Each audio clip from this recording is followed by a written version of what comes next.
Welcome back, my friends. Today on the channel, we're going to do the monthly question and answer video. Once a month on the community tab, my YouTube channel, I'll put out a question prompt such as this one. Down below, you can ask me anything about anything, read each other's questions, and then thumbs up the ones you want me to respond to. The cutoff for today's video was 80 thumbs up. Thank you so much to everyone who left a question or read each other's questions. We got some good ones today. So the top ranked question was from Nordic Opinion, 274 likes. And this is what this person asks. Will European allies in NATO refrain from sharing sensitive information with the Trump administration, given its strange affinity with tyrants and the president-elect's warm ties with Russian oligarchs and the mafia? And the answer is yes. Here's a headline. UK security fears over Trump's intelligence chief and possible data leaks. So the most important intelligence sharing organization that the United States belongs to is the Five Eyes. This is the Anglosphere Intelligence Alliance of Australia, Canada, New Zealand, the UK, and the United States. If these other partners feel like certain people in the Trump administration have been compromised, then they must immediately stop sharing intelligence with the United States. And it's because people will die. If the United Kingdom has spies inside of Russia, I'm sure they do, and that intelligence is leaked, well then those British spies are going to be arrested, they're going to be tortured or killed. So this is real-world consequences of the decisions being made by Trump. And I don't think Trump cares or thinks about it. So we have to live with the consequences. If Trump insists on having certain individuals and these individuals are obviously compromised, then our Western allies must stop cooperating with us the next 4 years. That's unfortunate. I don't want that. But we need to protect our assets in hostile countries. And the individual that has the most people concerned at the moment, Senate must protect our intelligence community from Assad ally Tulsi Gabbard. Want to know more about Tulsi Gabbard, Trump's pick to be Director of National Intelligence? Now, these are people with ties to Syria and China and Russia who have been supporting and backing Donald Trump for the last 4 years. And the question I have is, yes, Trump is nominating them, but will the Republicans in the Senate actually confirm these people? Or will Trump try to force these people in with recess appointments? Or will Trump put in minimal efforts, say I tried, have these people fail, and then actually appoint legitimate people to be in these positions? I personally think Trump is going to betray a lot of these people because he won. He already has power. Why does he need to waste his time working with these people anymore? They helped him get to where he wanted to be, and now he can ditch them. That's what we're going to find out in the next 60 days. How loyal is he to these people who have allegiance to the Syrians or the Chinese or the Russians? We're going to find out together. Next question is from CJS or CJ Snyder. I heard Republican Senator John Thune, an anti-Trump and pro-Ukraine senator, was elected Senate leader. Would you be willing to discuss this with our followers? This result sounds like great news for Ukraine. So Senator John Thune of South Dakota is not anti-Trump, but he is an established United States senator. He was Mitch McConnell's right-hand man. Mitch McConnell will no longer be Senate Majority Leader. Trump and the base basically hate him now. But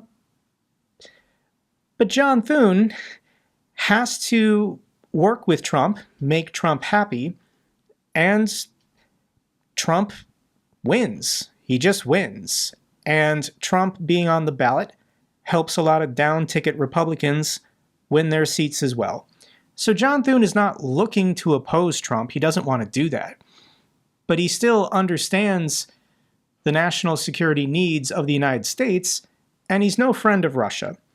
Senate Republicans reject MAGA for Mitch McConnell ally in shock vote.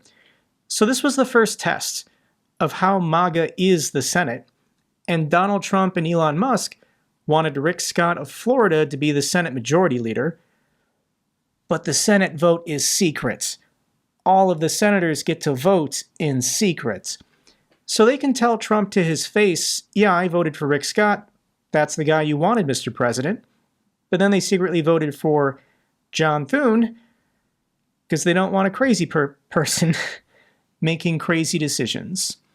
So John Thune's position is not extreme on anything. He's not mild on supporting Ukraine or mild on opposing Russia. He understands that Russia is our geopolitical adversary. There's no working with or cooperating with the Russians, and it's in America's best interest to continue militarily supporting Ukraine. This is the standard mainstream opinion of most Americans. Sure enough, we can look how did John Thune vote on the last security assistance package. This was back in May. And John Thune voted for it, and Rick Scott of Florida voted against it. So we dodged a bullet. I'm not saying he's, the greatest ally in the world, but he is a traditional conservative Republican who wants what's best for America, not what's best for Russia and China. We'll see if he's of any use the next 60 days in blocking some of these extreme cabinet positions. Next question is from Troy. If Trump lifts all sanctions on Russia, what effect will this have on their war in Ukraine? In other words, how much of an advantage would this be for the Russians? Love your content, Jake. You do amazing work. So the question is, we don't really know. I don't think Trump will lift any sanctions until he gets something he wants. After January 20th, Trump is going to meet with or talk to Putin and say, we'll give you this. You can have these territories. We'll internationally recognize them. We'll lift sanctions. We'll unfreeze assets. But I, Trump, want something for me, Trump. This is how he thinks. This is how he operates. We don't know what his plan is. I don't even think Trump knows what his plan is at this moment. He has 60 days to think about it. And he has 60 days for his supporters to give him suggestions. What can we demand from the Russians to lift sanctions on them? And the question then becomes, how desperate is Putin? Will Putin cooperate, or will these two clash? This is a nightmare scenario for Europe if the United States lifts all these sanctions, returns frozen assets. This would be a huge boost, a lifeline for the Russians in their war efforts to just continue. Continue in the Caucasus, continue in Central Asia, continue in Eastern Europe.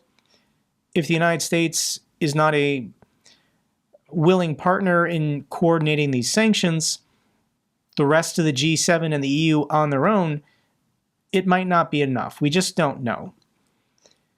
Long term, though, Russia is still screwed. I argue the effectiveness of sanctions will just hasten the demise of Russia. But long term, 5 years, 10 years, 20 years, 30 years from now, Russia's already doomed because of their demographics. They're aging themselves out of existence, and they haven't built a society where people want to start families and multiply like rabbits and make sure that the Russian economy keeps growing into the future. Russia's a dark, depressing, bleak place, and Putin thought he could save his country by rebuilding an empire. Ukraine was supposed to fall within 3 days, guys. So there's an interesting video from this channel on TikTok. His name is Chad Scott. He's an Army officer and a former NATO exercise planner. And I don't want to steal his content, so I'm trying to give him credit. I'm going to link this video down below. It's 4.5 minutes, and he gives a really in-detail, comprehensive assessment of the Russian economy and how Russia's just screwed in every single way. I'll link this down below if you got 4.5 minutes and you want all the statistics and details. Next question.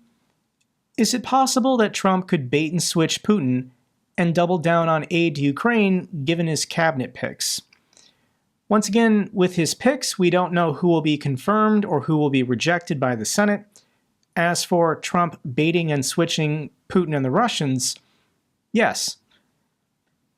Trump is he's a dictator. He's an authoritarian.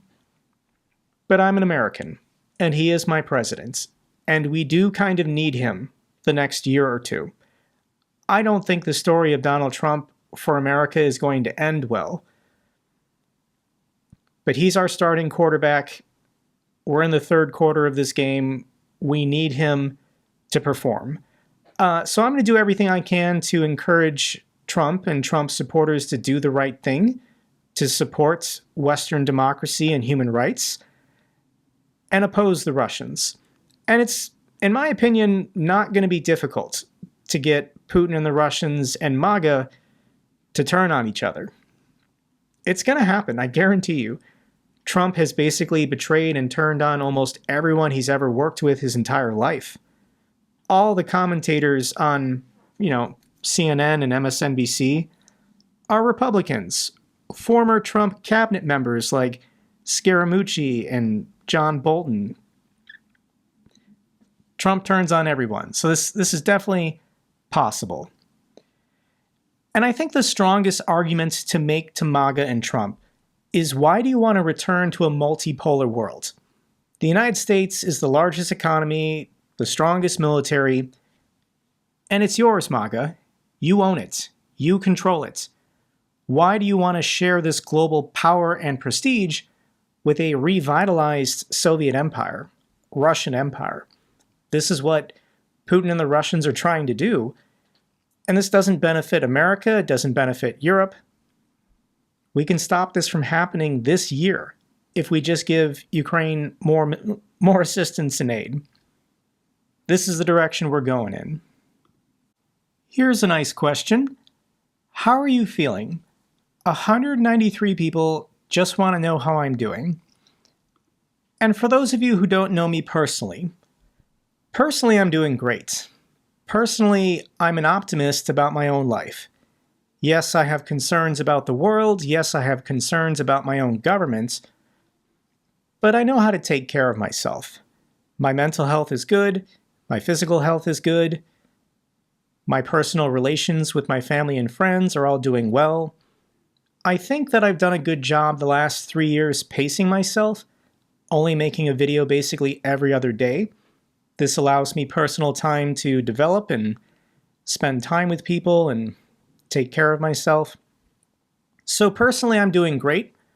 I'm not going to disappear or ghost you guys anytime soon. In no way am I depressed or feeling sad about the world. I'm going to fight. Every day, I'm going to fight as hard as I can to make the world a better place for everyone. Because that benefits me. I'm being selfish.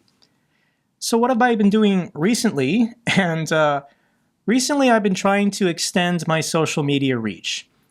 I need to put myself where other people are. So recently I got on Facebook. I've got almost 3,000 followers. If you want to follow me on Facebook, I would appreciate that. I also recently signed up for Blue Sky.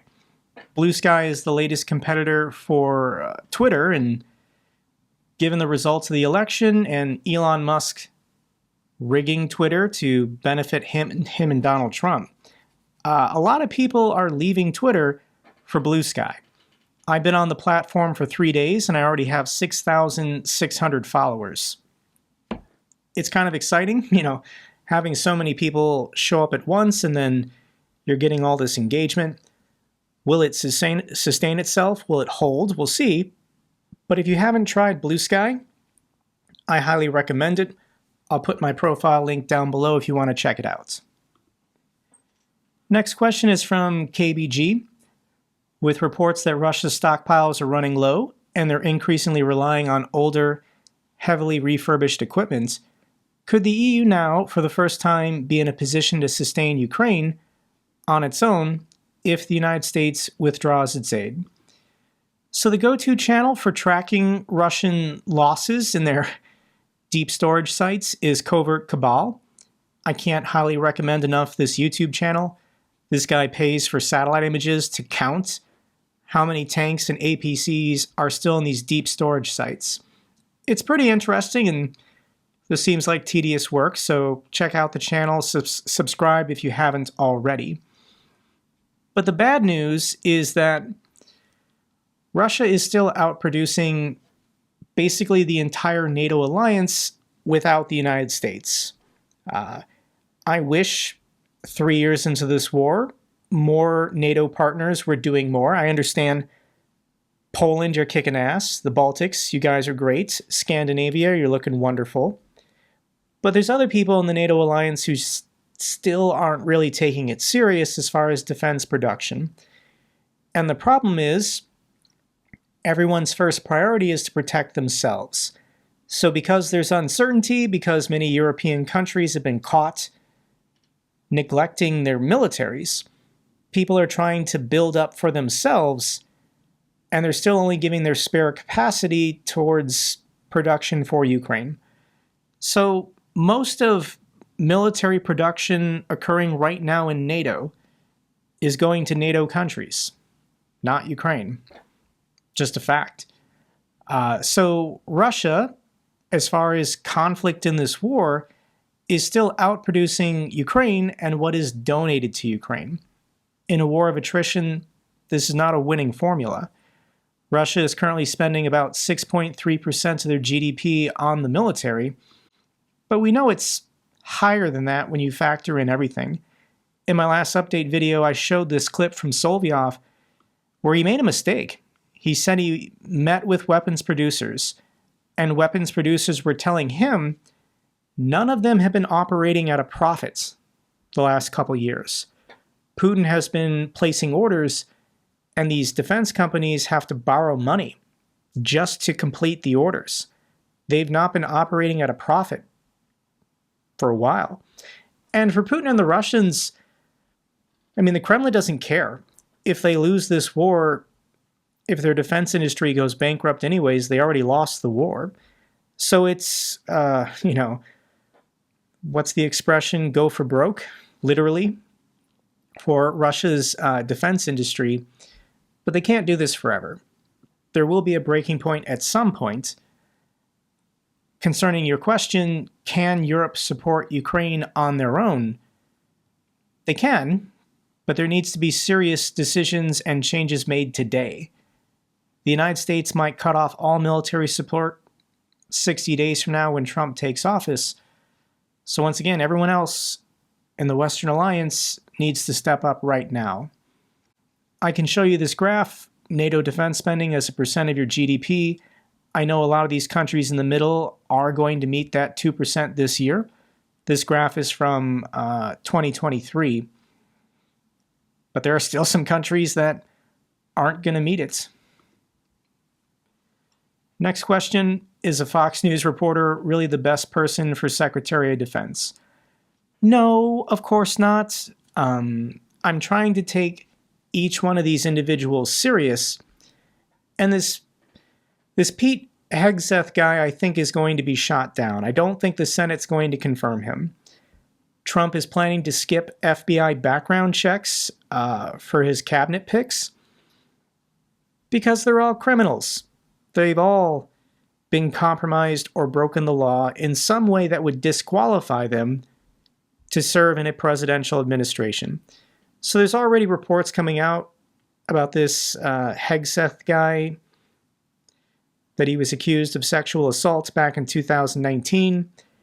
Not something you really want for the guy in charge of the military, where there are sexual assault problems in the chain of command happening all the time. This is something that I'm very familiar with all the training I had to go through when I served in the military. But this guy's just kind of a weirdo. I'm going to play this clip from Fox News in which he admitted he hasn't washed his hands. He doesn't believe in germs, so he thinks washing his hands is pointless. I don't think I've washed my hands for 10 years. Really, I don't really wash my hands ever. Help me! No, I inoculate myself It's just not. Germs are not a real thing. I can't see them, therefore they're not real. So you're becoming immune to all the exactly. bacteria. I can't get sick. So Trump's nominee for Secretary of Defense, Pete Hegseth, admitted that he hasn't washed his hands in 10 years. And this clip was from 5 years ago, so it's possible he's not washed his hands in 15 years. As Secretary of Defense, you're going in and out of meetings all day, every day, and you shake a lot of hands when you meet people. So this issue alone should disqualify him because this is disgusting. He actually said, I can't see germs, therefore they're not real. There's some other weird things about this guy. Trump's nominee to lead Pentagon has multiple Christian and Crusader-inspired tattoos. This is from the Times of Israel. I don't even think we need to talk about this or get into this. I think, based on just his previous military experience and administration experience, he falls short of being a good pick for Secretary of Defense. I'm not saying he didn't serve with honor. He definitely did. This man deployed and saw combat.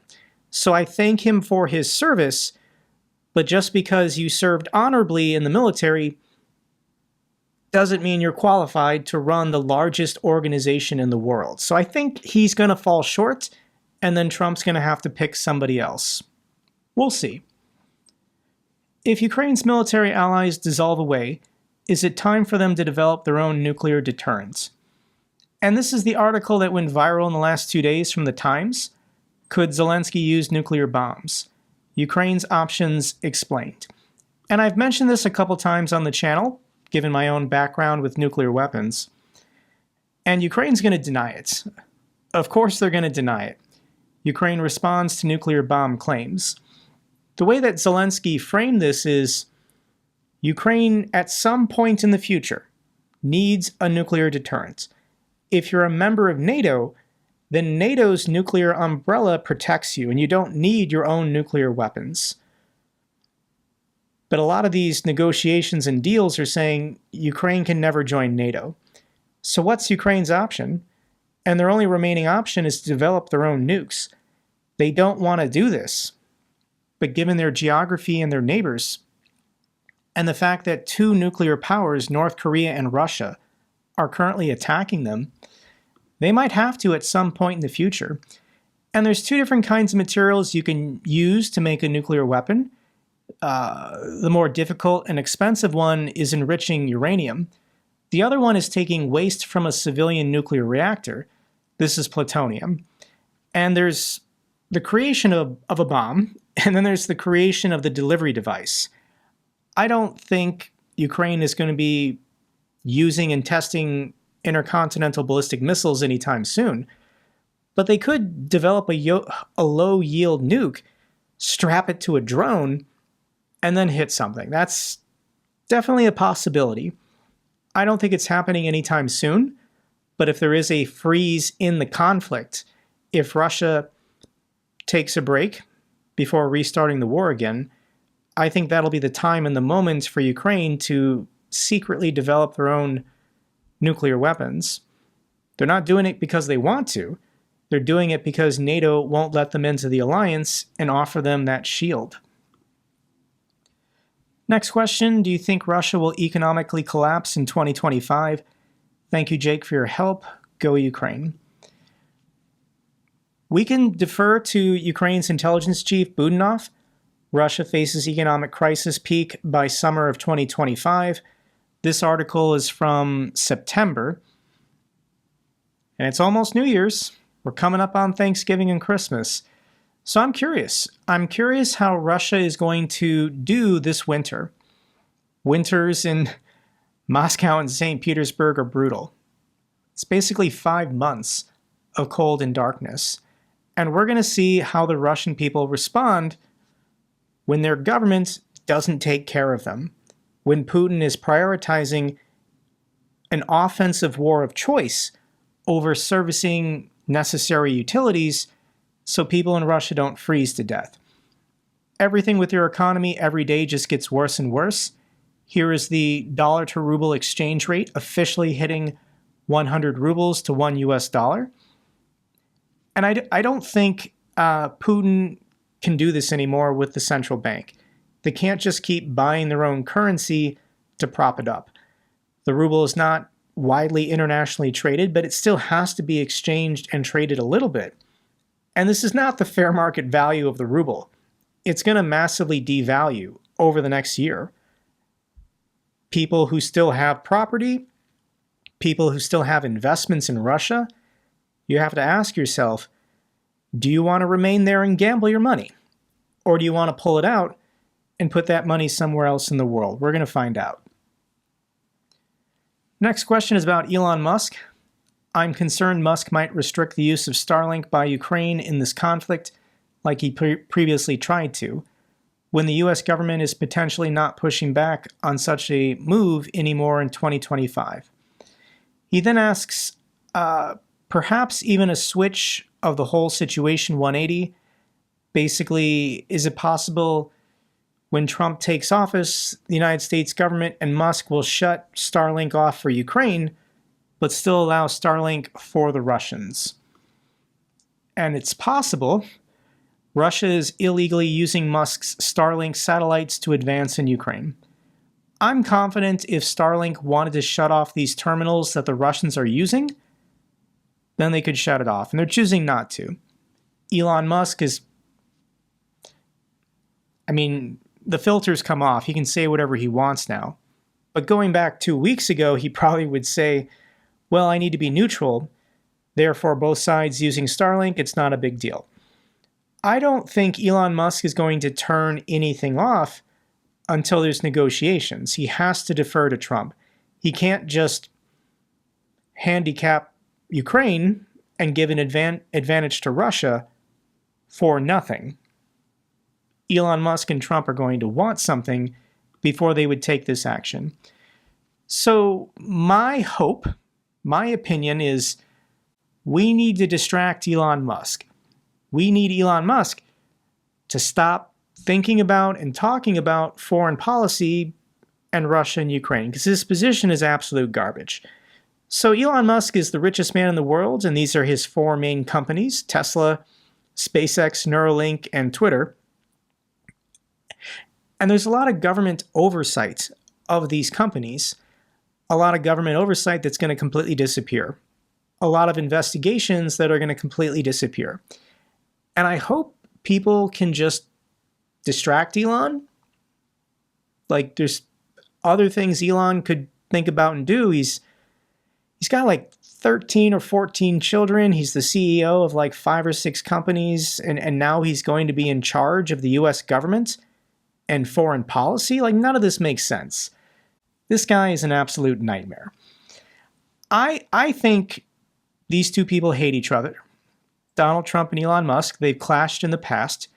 There are posts of Trump trashing Elon, and Elon was appointed to an advisory committee in Trump's first administration, and he quit it out of protest. So these two have hated each other in the past. They combined forces to defeat Kamala Harris and the Dems, but they're going to turn on each other. At some point in the next 4 years, these two will be clashing, and Elon Musk is pretty powerful now, so this is going to get really weird, I think. Next question. Hi, Jake. As a non-American from the UK, can you help me to understand how and why Elon Musk was part of the telephone conversation regarding the war? I can't understand how it was allowed to happen. Do they not need security clearance or sign official secrets? Blah, blah, blah. If you're watching my videos from a democratic country, if you're from Canada, Australia, Germany, the UK, the next 4 years are not going to make any sense. And a majority of Americans voted for this. There are no rules. There are no laws. All of the laws that we have on the books, Donald Trump is going to break and ignore. Elon Musk is going to break and ignore. So I agree with you. But as an American, I live in the minority. A minority of Americans want the law enforced. The majority of Americans say there are no rules.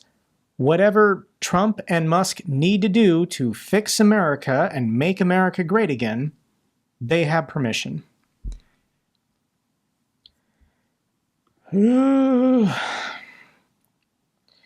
So this is oligarchy. This is a mafia state. This is a dictatorship. We do have checks and balances, but they're pretty damn weak right now. I don't have a lot of faith in the Supreme Court. The House of Representatives is useless. Yes, we've got John Thune in the Senate. Technically, there's still the filibuster, but Musk and Trump are just going to do whatever they want. And I'm okay. I've accepted this because a majority of Americans voted for it. I accepted that these two are going to use the entire power of the federal government to reward their allies and punish their enemies, to enrich themselves. I've given up on corruption, guys. The United States government is about to turbocharge corruption in every way under these two, and for the next 4 years, we're just going to allow it. Because no one's going to stop them. And the reason why, I guess I should make a dedicated video talking about this. Why did a majority of Americans vote for Trump? And it's because the middle class in America has been eroding. Poverty has been increasing. Wealth inequality, income inequality. You can't make a perfect society in which everyone are equal, so I'm not advocating for that.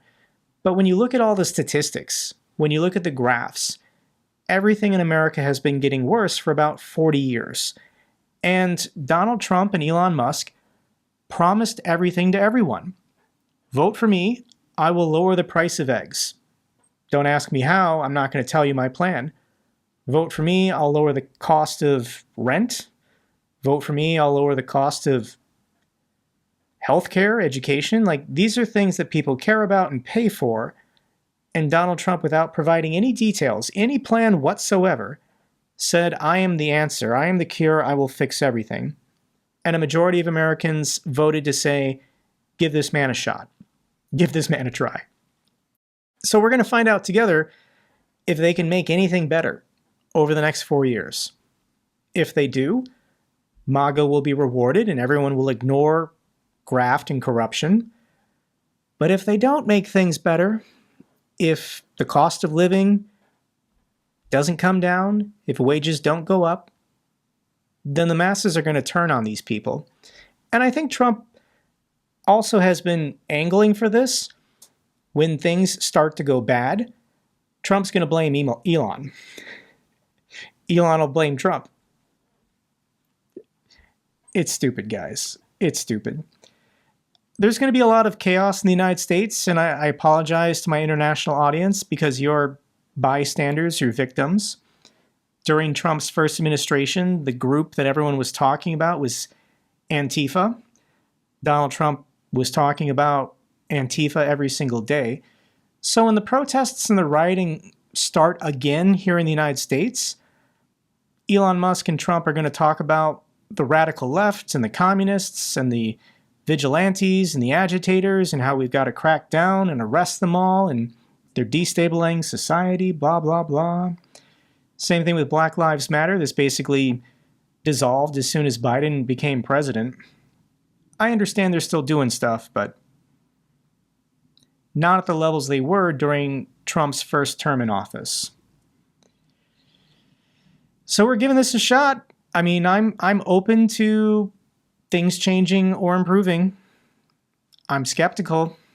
This isn't what I wanted. This isn't what I voted for. But Trump is my president. And if he can help us win a war against Russia, I'm gonna support that.